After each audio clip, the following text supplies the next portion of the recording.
verse of the Dhammapada, the Buddha showed us a powerful truth: that the mind leads all things. Today, in verse 2, the Buddha shows us the other side of that truth. Not how suffering begins, but how peace begins.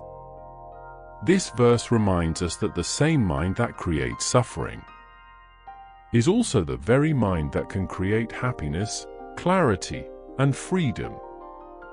Nothing external needs to change first. The change begins within.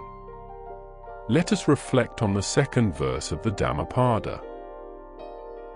Mano pubbangama dhamma, mano setta manomaya, manasache pasannena bhasativa karotiva, tato nang sukha mangveti chayava anapayini.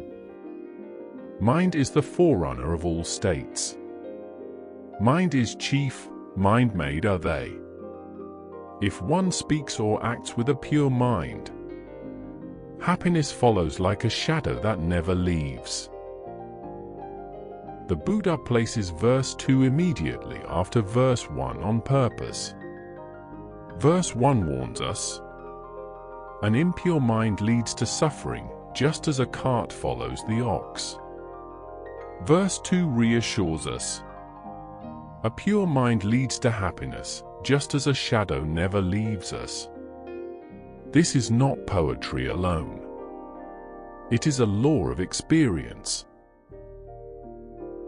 The Buddha tells us that when we think, speak, and act with a pure mind, happiness follows us naturally, effortlessly, like a shadow that never leaves the body. Notice the image the Buddha uses. A shadow does not need to be invited. It does not need to be chased. It appears automatically. In the same way, when the mind is rooted in kindness instead of anger, honesty instead of deceit, compassion instead of cruelty, peace arises on its own.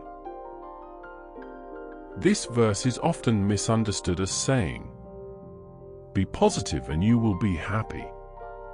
But the Buddha is not talking about surface positivity. He is talking about purity of intention. A pure mind, in Buddhist teaching, means a mind free from greed, free from hatred, free from harmful delusion. Let us look at a simple everyday example. Imagine helping someone, not for praise, not to be seen, not expecting anything in return. Later that day, even if no one thanks you, there is a quiet warmth inside. That warmth is not coming from the outside world. It is the result of intention. Now consider the opposite. If an action is done with jealousy, with resentment, or with the wish to harm, even if it succeeds outwardly, the mind does not rest. The Buddha is teaching us something radical here. Happiness is not a reward given by the world. It is a consequence produced by the mind. This is why two people can live in the same situation. One feels content. The other feels miserable. The difference is not the world.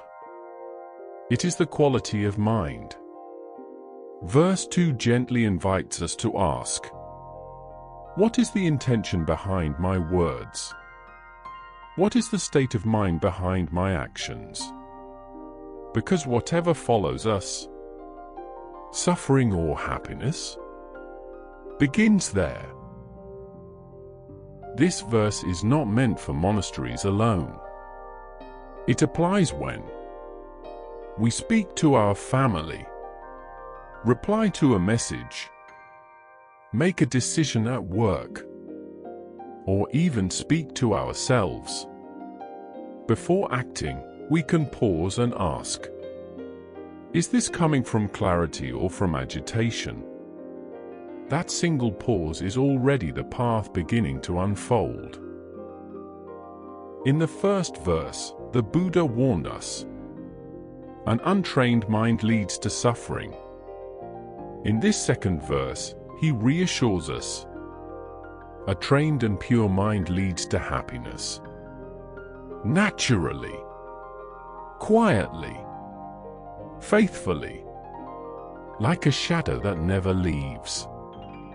If this reflection resonated with you, you are welcome to subscribe and continue this journey, one verse at a time.